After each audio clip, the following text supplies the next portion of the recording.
안녕하세요. 최근 심택 주가가 실적 반등 기대감에 좀 들썩였죠. 5월 28일에는 4% 가까이 올랐다는 소식도 있었는데, 근데 또 바로 얼마 전에는 주가 하락세다, 전망이 부정적이다, 이런 AI 리포트도 있었단 말이에요.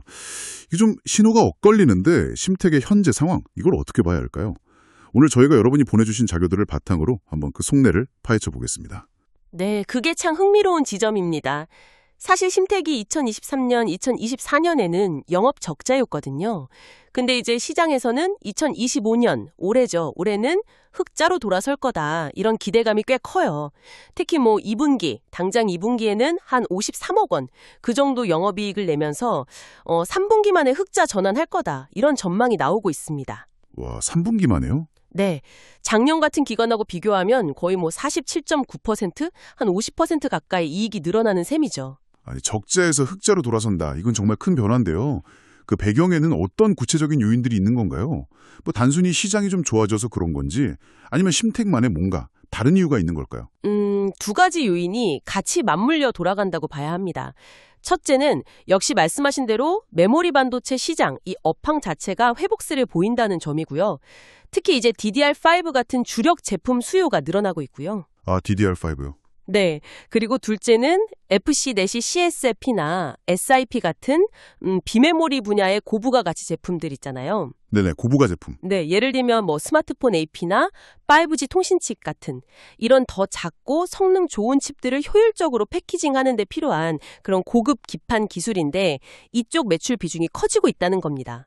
이게 수익성 개선에 상당히 도움이 될 걸로 보여요. 아, 그러니까 단순히 메모리뿐 아니라 비메모리 쪽 포트폴리오가 강화되는 거군요. 그렇죠. 그래서 2025년 전체로 보면 매출은 1조 3천억 원, 전년 대비 한 7% 정도 늘고 영업이익은 329억 원으로 흑자 전환을 예상하고 있어요. 심지어 대신증권 같은 데서는 2026년에는 영업이익이 270% 넘게, 그러니까 거의 3배 가까이 급증할 수도 있다. 이런 전망까지 내놨습니다. 이야, 2026년까지 상당히 긍정적으로 보네요. 실적 개선의 한 축으로 기술을 말씀하셨는데 저도 자료들을 훑어보니까 특히 그 GDDR7 얘기가 눈에 많이 띄더라고요. 이게 왜 그렇게 중요한 카드인 거죠? 네, 맞습니다. 그 GDDR7, 이게 차세대 그래픽 디램 규격인데요. 이게 이제 하반기부터 본격적으로 양상이 시작되면 수익성 개선에 정말 날개를 달아줄 수 있을 걸로 기대됩니다. 특히 요즘 AI 성능 경쟁이 워낙 치열하잖아요. 그러면서 고성능 그래픽 처리의 중요성이 점점 더 커지고 있거든요. 그렇죠. AI 하면 그래픽 처리 능력이 핵심이니까요. 네.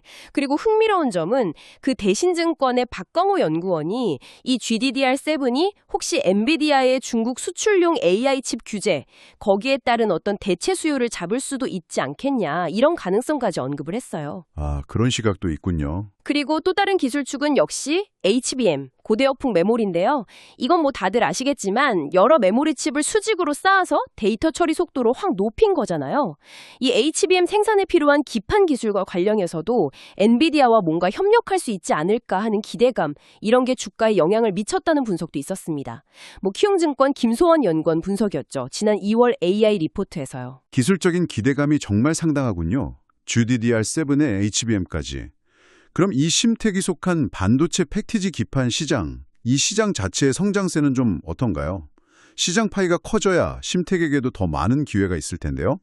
시장 자체는 꾸준히 성장할 걸로 보입니다. 시장 조사 자료를 보면 전 세계 패키지 기판 시장 규모가 2023년에 한 120억 달러 정도였는데 이게 2031년에는 240억 달러 이상으로 커질 거다. 연평균 한 9% 넘게 성장할 거다. 이렇게 예측하고 있어요. 연평균 9%면 상당히 높은 성장률인데요. 네, 그렇죠. 스마트폰이 계속 고도화되고 오지도 확산되고 또 자동차 전장 부품 늘어나고 IoT 기기들도 많아지고 이런 것들이 다 성장을 이끌고 있는 거죠. 하지만 동시에 풀어야 할 숙제도 당연히 많습니다. 원자재 비용 부담도 있고 공정은 점점 더 복잡해지고 공급망 관리도 쉽지 않고요.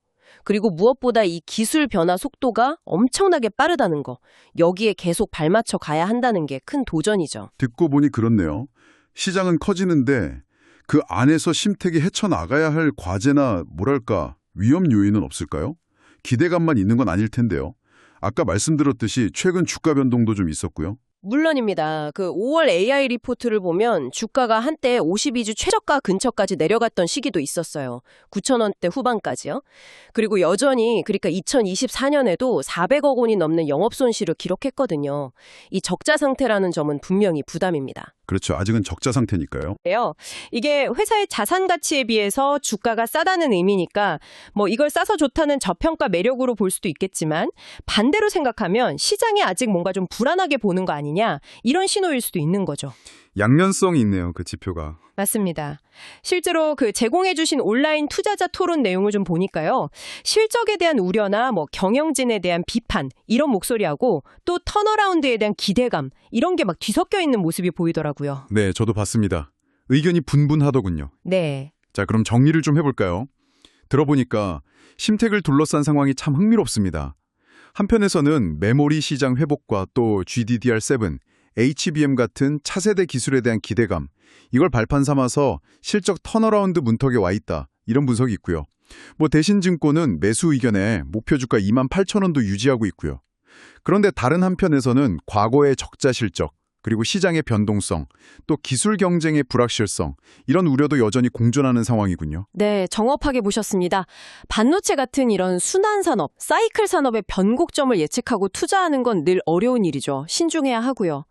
특히 이제 GDDR7 같은 특정 기술이 앞으로 AI 경쟁 환경에서 얼마나 핵심적인 역할을 하게 될지, 그리고 심택이 그 파도를 얼마나 잘 탈 수 있을지, 이게 정말 관건이 될 것 같습니다. 그렇죠. 그 기술의 실제 영향력과 심택의 대응 능력이 중요하겠네요. 네, 이 부분을 앞으로 계속 주목해 보시면 좋을 것 같습니다. 어쩌면 또 우리가 지금 예상하는 경로와는 전혀 다른 어떤 기술적인 돌파구가 시장의 판도를 확 바꿔놓을 수도 있는 거니까요. 그런 점도 염두에 두셔야겠죠.